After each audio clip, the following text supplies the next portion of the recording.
My understanding is that there is significant camera footage, body camera and otherwise. And I have called the mayor of Louisville, and I have, through our law enforcement groups, contacted LMPD and asked them to release it as soon as possible. I know there's a little bit that they have to go through. I know that the officers would have been on duty for 10 plus hours, but I believe that the people of Kentucky deserve to see it for themselves. And I believe in seeing it can decide whether this was justified or whether it is cause for more concern. While I have been given basic facts, I want the people of Kentucky to be able to decide for themselves, to not have to rely on anybody else, especially at this time, and with the feelings that I know are out there. So my request is, let's put it out. Let's let people see it, because I believe that if the truth shows that there was an act of aggression, of firing upon LMPD and the National Guard, and shows the response, if folks believe that that's justified, that they will be able to accept the truth, but they've got to be able to see the truth. That's the very least that people deserve. Want to start?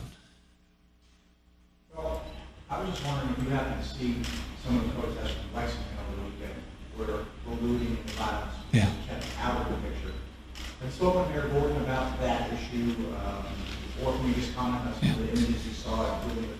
So the protests in Lexington have been different and very different in tone and in tenor. There has been more of a coming together, certainly, in Lexington, and it's been uplifting to see. You've seen people still be able to express real frustration, but to do so in a peaceful manner and with a response that I think is in line with that.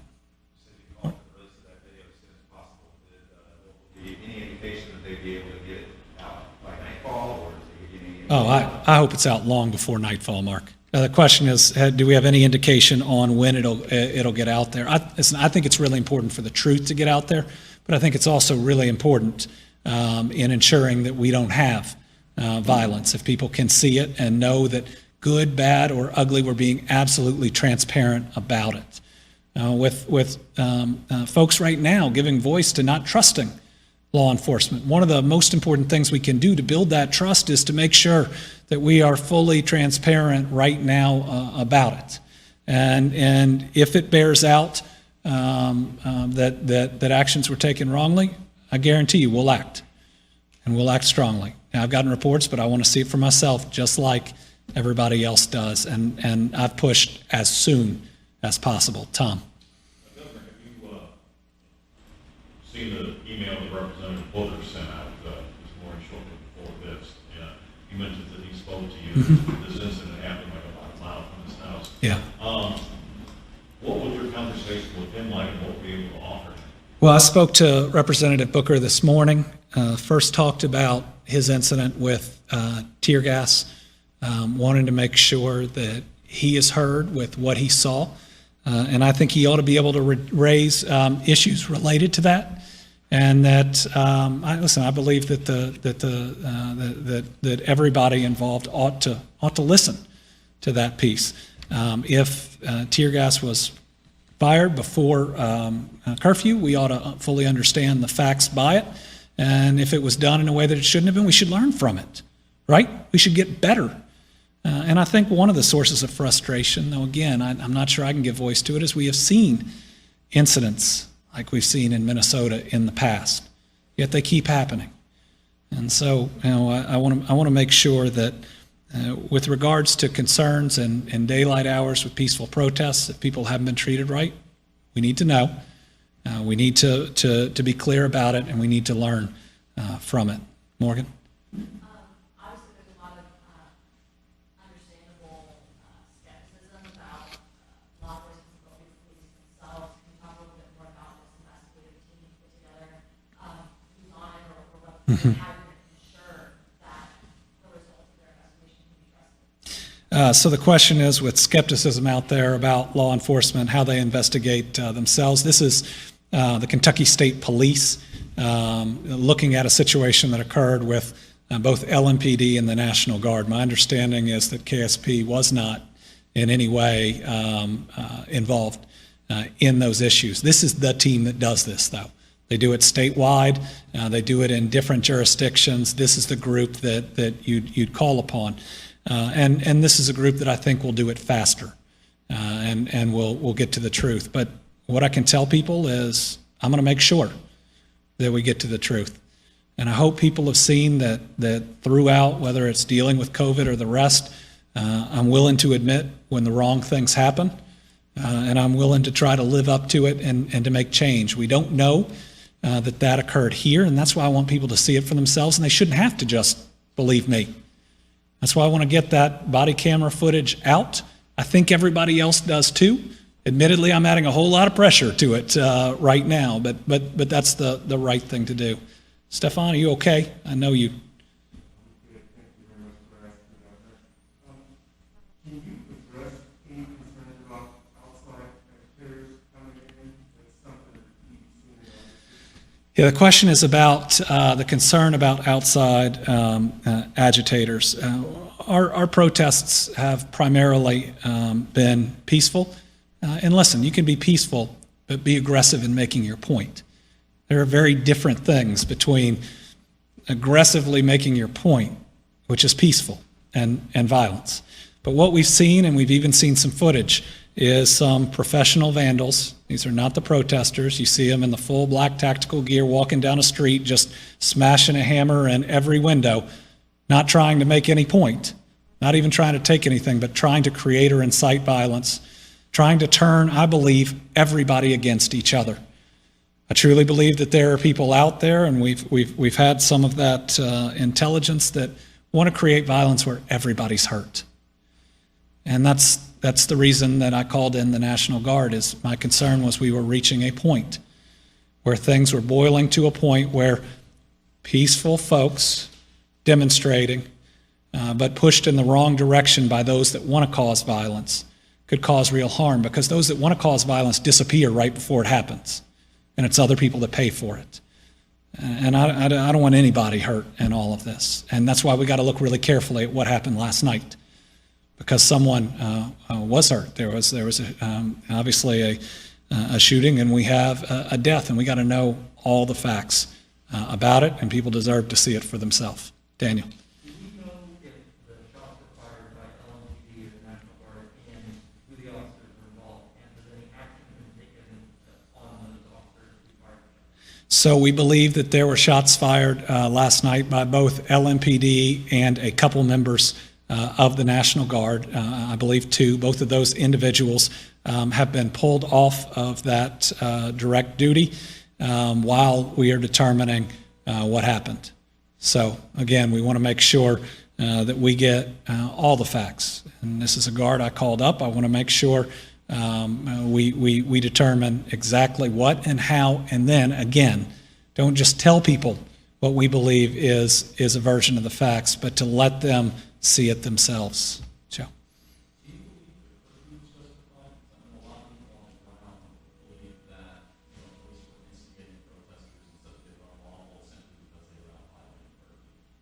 Well, I believe that the incident that was, it's not an incident. I believe that when folks went to 26th and Broadway last night, they were responding to a violation of the curfew. At least what I'm told, I don't think it was even a demonstration. I think it was a gathering. And again, we want to get to all the facts, but my understanding is that the conversations weren't even tense once people arrived. But that's when at least a shot, if not multiple shots, were fired on LMPD and the National Guard. But again, I want to make sure that we get all the proof of the facts and the ability for people to see the facts, and me not just to convey ones that I've been told at this point.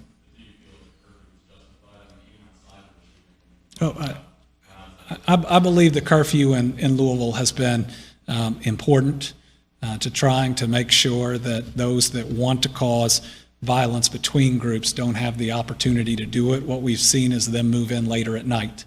when we saw the first night, Thursday night, the first 3+ hours. 3+ hours were peaceful. And then we saw a difference. And I don't believe that it was caused or created by those that were there for the first 3 hours.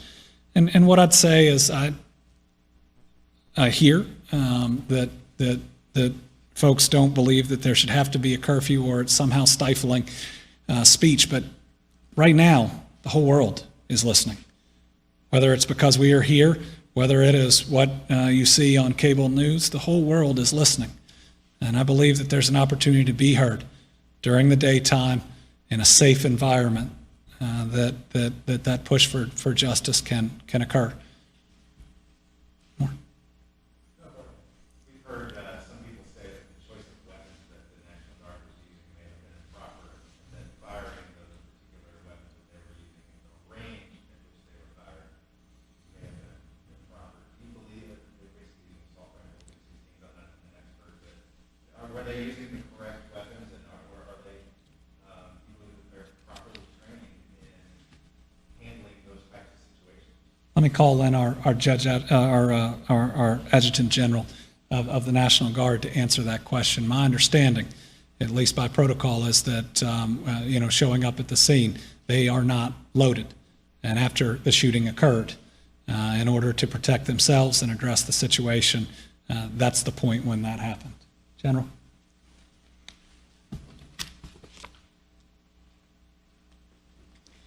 Thank you, Governor. As I believe I heard your question in reference to the appropriateness of the weapons that we had last night, that quite simply what we were carrying were small arms, both sidearms and a short rifle. So with this type of a situation, it very much is the type of weaponry. It would very much be the same or similar types of weapons that you'd see carried by the LMPD, also the KSP. And also an additional aspect to that, the primary force that we had out there is what we refer to as a NGRF, a National Guard Reactionary Force. And this is a mission that our units routinely train up for. The folks who have that mission right now, that they've had that mission for about 2 years at this junction. And there's a specific list of training requirements that they go through, everything from addressing various civil defense measures and the response to it, to weapons qualification, that they're qualified, each individual soldier and airman, on those weapons before they'd carry them out to this type of scenario, and then simply integrating ourselves with the appropriate organization. For example, over the past 72 hours, I've had frequent contact with both the LMPD Chief of Police and also the Commissioner for the KSP. And in speaking with them, I've elaborated more than once that their respective organizations have the lead to this. We're simply a resource to them, a resource of equipment that they don't have in some cases, also quite simply a resource of additional manpower.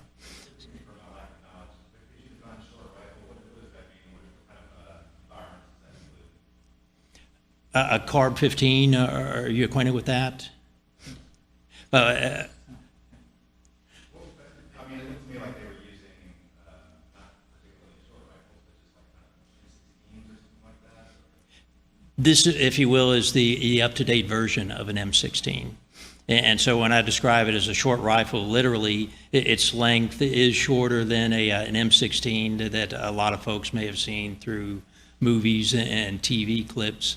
It is a semi-automatic weapon, and when it's fired, more often than not, you can have a quick repetition of successive bullets fired from it.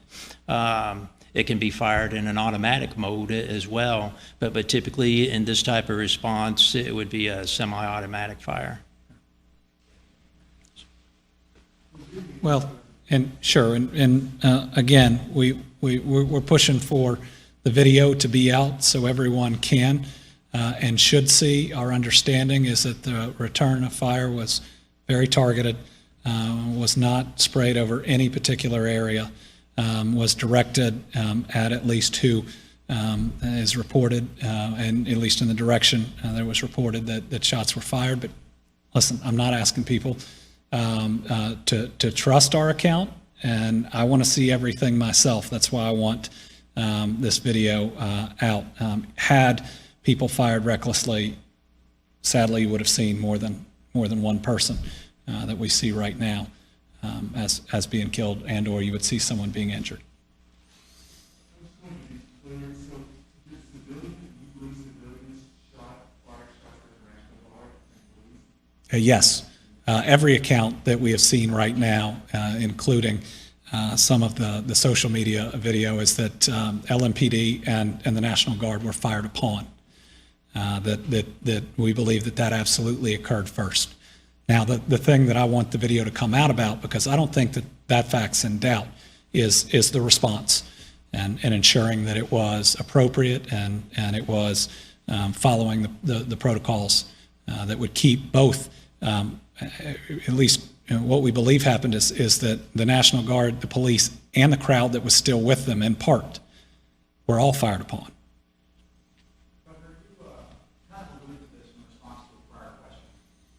And this may be a difficult question to answer.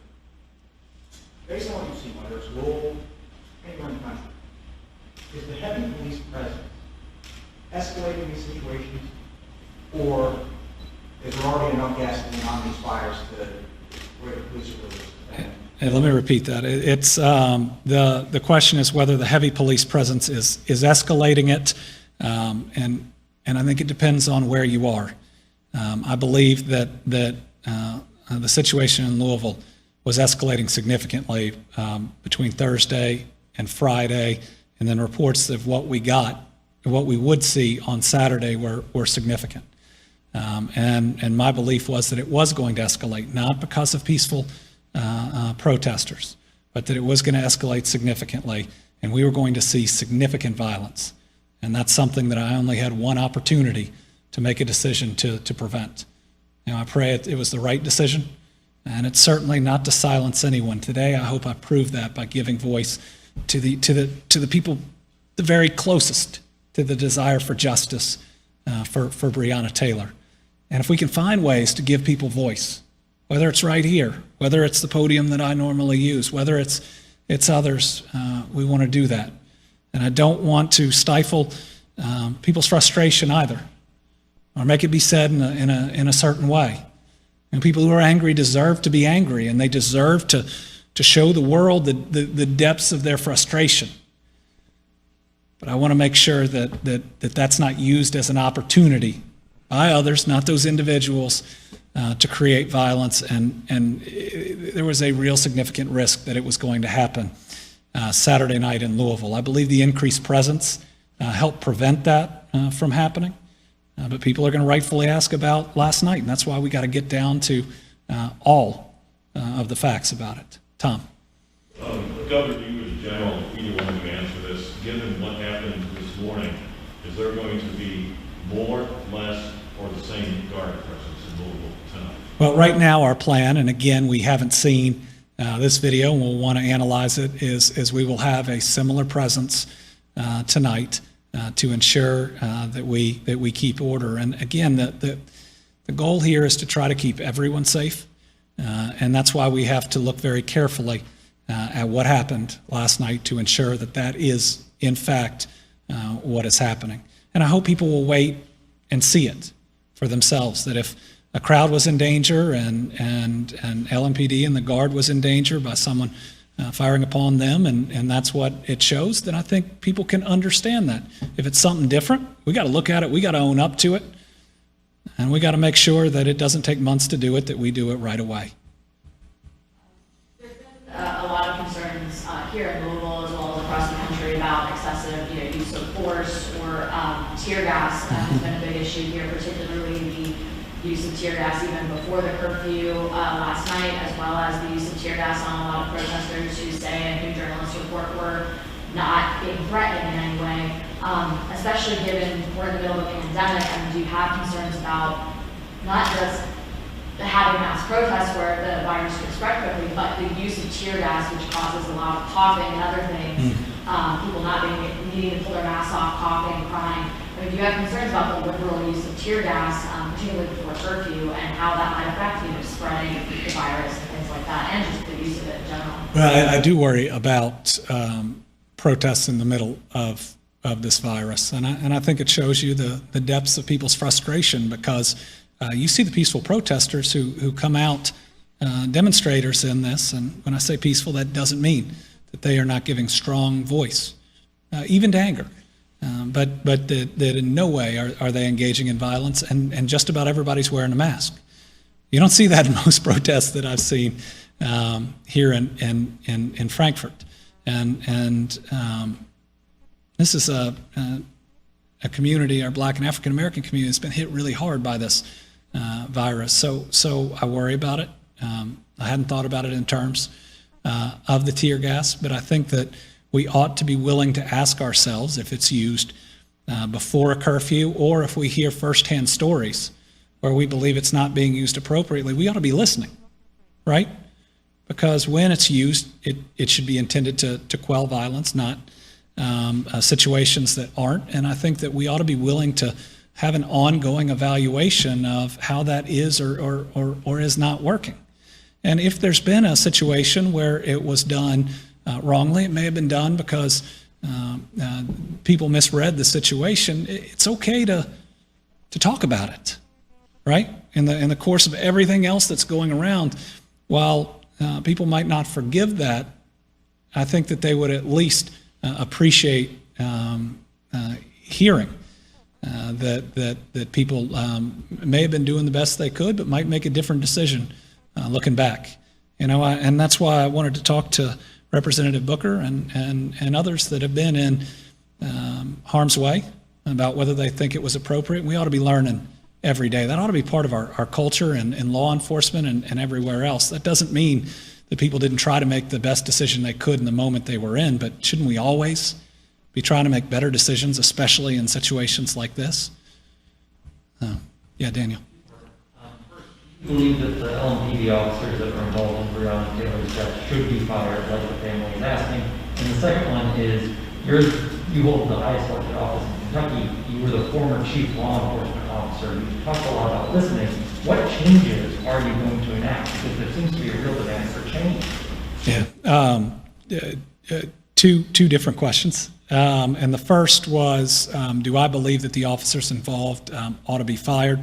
I called for, and I think I was one of the first that called for an independent review of the whole situation by multiple law enforcement agencies, including the Commonwealth Attorney, the Attorney General, and the FBI and the U.S. attorneys. And I think they all ought to look at it. It gives multiple different eyes on it. And at least in one officer's conduct and shooting through a window, I think that there are some major concerns there. But I believe one of the biggest issues is that the family feels like they haven't gotten all the information, right? That they haven't been communicated with, that things took too long. And you can hear it. You can hear the not just the loss, but the frustration from Mrs. Palmer. And then the second part of the question is, you're right, people are absolutely hungry for change. While we haven't seen, I haven't seen in my lifetime, or certainly I've only been governor for about 5 months, what we're seeing now in our state, and I haven't seen it at this level in this country. This is not the first time that people have given voice to frustration about lack of true progress. When I became governor, one of my goals was to try to make Kentucky more equitable for everyone. We tried to build, and we continue to build, a cabinet that looks like the state that it governs, and trying to make sure that boards, commissions, and everything else that we end inequality that we have seen on those and for those opportunities. We restored voting rights to a whole lot of Kentuckians. Disproportionately, they were African American, and that's because of inequality in our justice system. We rescinded that Medicaid waiver, which would have kicked a lot of people off their health care. A whole lot of them, African Americans living in Louisville. And those are just steps. There needs to be a lot more. I mean, we're seeing in COVID-19 that inequity in healthcare kills people. It kills people. And it doesn't just kill people in a worldwide pandemic, which we are seeing. It kills people every day. The reason that we're seeing disproportionality in our deaths in COVID-19 is that the healthcare system hasn't been there for so many individuals in our Black and African American community. So you see more diabetes and you see more heart disease. And now people are dying because of it at a rate that is not acceptable in any way. And so I think it's time that we get our leaders, our African American leaders of these communities. There are leaders in this very area in the African American community, and let's get them in the same room with not just the governor, but those that pay in our system, the insurers, Medicaid. Let's get them with all of our major providers, our major hospital systems. And let's actually put those who can give voice to the type of steps that need to be taken to end this type of inequality with those that have the means to do it. Yeah. On the justice side, we need to do better. It needs to go everything from the very training on implicit bias. It's something that we're absolutely going to do in our Department of Criminal Justice training. Now, that doesn't train LMPD. It trains just about every other group other than the Kentucky State Police. But it's something that all of our officers need to know and need to understand. We need to make sure that curriculum includes those that have suffered from it. That it's not people that look like me and that have never had to worry in the same way when there is an officer in a car behind you. It needs to be those that have actually suffered and can give voice, that can directly communicate and provide this type of training. We need to make sure that our incarceration rates don't continue the same way that they are, and that we don't have statutes that provide a harsher penalty for two similar crimes that break down very differently on race. We need to look to make sure that African Americans aren't getting a heavier sentence for the same crime. There's a lot that we need to do, and I don't have all those answers, but my commitment is to do everything that I can. Stefan? On Friday, and there's person especially in Louisville, any regrets on not calling in the National Guard a little earlier? The question is, with the damage done on Friday night, any regrets with not calling in the National Guard earlier? No. The Kentucky State Police was there. Certainly our hope was that Friday night would have not escalated the way that it did. If it hadn't, I wouldn't have called the National Guard in on Saturday. And I understand that there are many who are worried that you hear the military is in their neighborhood, and I can understand that, and it looks that way. I would remind people that the Guard are our neighbors. They are individuals that work in Louisville and Lexington and others, and when called upon, put on that uniform. They love Kentucky too. They feel like an outside presence, and in many ways they are, and certainly when they go to 26th and Broadway, they are. But these are our fellow citizens that are trying to do what they can to keep the peace, and we're going to look at everything that happened last night to make sure that that's actually what they're doing. Morgan, and then... William Clark, and he said he was kind of in between police and a car, and then all of a sudden shots were fired. You can sit at the angle, and he said no one is talking, hasn't asked him any questions, but police have taken his coat. They haven't asked him any questions? Okay, well that needs to be fixed. The question was, and I want to make sure everybody hears that an individual who was shot on Thursday evening in the ankle hasn't thus far been questioned by the police. And I don't want to make excuses for them. I don't know how their forces are deployed right now, but that's something that needs to happen. And if we can help with the Kentucky State Police, we are very willing to. He needs to be heard out, especially being injured that night. Is his the story of the person that helped him out, that he jumped in the car? And Yeah. yeah. Police were around, thought was gunfire and no one saw a suspect. That's the first that I'd heard on the investigation side, but it does show you how amazing people are. That this individual who'd been shot in the ankle jumps in a stranger's car, says he needs help, and the guy doesn't pause. Takes him to the hospital. Those are the type of Kentuckians we are, and those are the type of Kentuckians that everybody out there is. I'm going to ask two questions, but I think the answer to the first one will be relatively short. Who actually made the call to 26 and Broadway? Was it a neighbor, a resident, a business owner nearby? And the second question I have is, were you on the call earlier with the president where he talked about how governors need to step up enforcement, calling some of them weak and saying that they need to dominate in order to quell the demonstrations? The first part, I don't have the answer to that. I don't have that knowledge tonight. I was not on the call with the president that you're referring to. I was with the mom of Breonna Taylor, listening to her. Even knowing that there was a White House call right then, my job at that moment, and generally, is to listen. And when there's somebody in my office that has experienced that much pain, yet still wants to ensure that nobody else is hurt, I mean, they deserve my utmost attention, which they got. I'll have to read about that call, I guess. Anybody else? I want to make sure everybody gets the questions out they've got.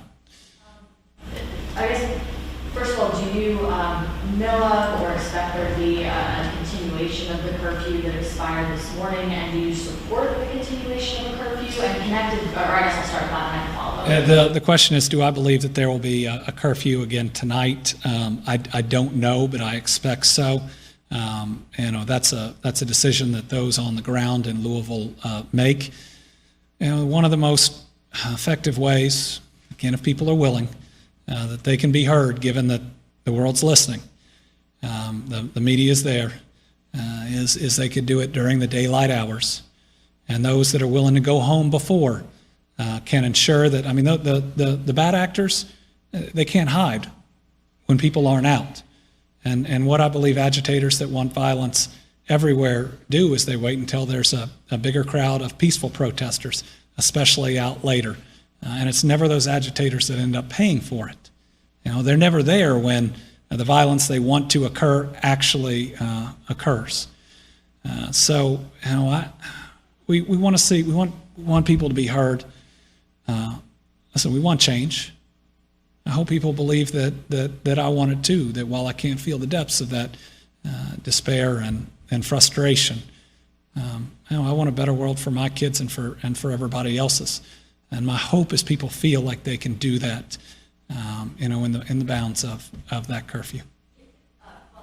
Given, obviously, we may not have answers, at least for a couple of days, right, about what happened with last night or this morning's early shooting. Well, I hope that we have answers and details today as soon as possible about what happened last night. I don't want people to have to wait several days. That doesn't mean a full investigation will be completed, but I think it's very important to communicate with the public, especially with the tensions right now. Again, good, bad, or ugly. I think people deserve to know, and I trust people of Louisville and the people of Kentucky that if we're honest with them about it, that they will be able to process it in the right way if it was justified, understanding even if it's sad or a product of what we're seeing, and if it's not, knowing that this transparency is what people I hope are calling for, because it can mean immediate action behind it. Continuing with sort of the kind of status quo, same response, similar National Guard presence, possibly another curfew. Do you think that that's potentially creates the possibility of another, further tensions escalating, further incidents like what happened last night, especially since it sounds like the police wouldn't have been where they were if it weren't for the curfew? Well, my hope is that tonight will be very different. That everyone can evaluate approaches, that we can try to have more dialogue, whether that's seeing what we saw in Lexington, whether that's Miss Palmer being able to talk about her daughter right here. And I know it's maybe a small gesture, but I hope that someone in this pain whose daughter that people are calling for justice for, being able to stand not just in this Capitol with the governor, but in the Supreme Court as well, sends the right type of message.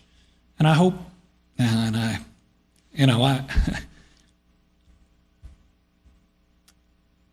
I'm doing a lot of things as governor right now, obviously I've never done before. And trying to tell people that you care and that you're listening when you don't necessarily share their pain. Well, haven't experienced their pain. I know it's hard, and I know at a time of anger and frustration, it's hard for some to believe. But all I can do is to continue to say that I want to be a partner for that change. Tom. Do you agree with Attorney General Barr that the outside agitators, especially ones from out of state, should face federal charges?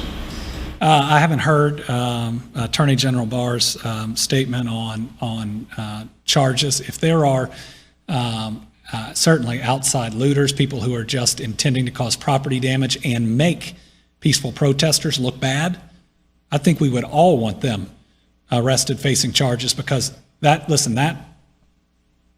justifies and ensures that there is not blame cast on people who aren't doing this, and they're not. But I've also heard him use phrases like left wing, and no, that's just not. Now's not a time for that. But let me tell you, I've dealt. I've seen, though only for a week, what these outside agitators are, and what they can do, and the fear they try to create, and the violence that they are willing to cause. And I want to make sure that doesn't happen to the people of Louisville. The question on the ground right now seems to be, why are they downtown with rubber bullets, but on the west end with real bullets? Can you answer? Well, my understanding, at least for the guard, which is the only question that the only information that I have right now, is they were in the same posture they were the rest of the night, where their weapons were not loaded until they were fired upon. Yes. The way that Mayor Craig Fisher has handled all of this. The question is how has the mayor handled all of it? I think he's trying, and I know that there are many that disagree. My hope is that everybody can have a constructive dialogue and can feel heard, and can really feel heard. I've tried to make as many calls as I can today to let people know that I'm listening and that I want to do the right thing, and listening to what the right thing is. And I believe that there's an interfaith group virtually right now that's going on that I imagine many of those voices are being voiced, and I want to make sure that that I'm listening. A coalition of pastors in West Louisville said that this type of thing is going to continue to happen throughout the years unless there is a substantial investment in West Louisville. And I think they probably mean the same for communities all across America. Right. But here we are in a country in the midst of economic disaster that everyone wanted to go around. How do you solve those problems? Another question is about a group of pastors led by Frank Smith, who I talked to this morning. Actually, I've been talking with him about our response to COVID, and took our call this morning. Listened to his words, told him what I know thus far, trying to keep him and others informed. And yes, there needs to be a substantial investment in West Louisville and Newburgh, and because that change needs to happen. So there's inequality in our justice system and healthcare, and certainly economically. And we were right on the cusp of making some major announcements. Friday we announced the award of Mco Contracts. One of those companies is committed to creating 1,100 jobs in West Louisville, a substantial investment. Another, I think, is about to make a multi-million-dollar investment in West Louisville infrastructure. Now, our goal is to make sure, given that we have the amount of time, that we have job training in West Louisville for West Louisville residents to fill those jobs. That it's not just other individuals coming in to West Louisville to work. And we need to make sure that that job training is conducted in the community, that we use this opportunity of 1,100 plus jobs of the completion of that building down there as more than that. It can just be a, I don't want to say a spark given what we're dealing with right now, but a seed that grows really fast.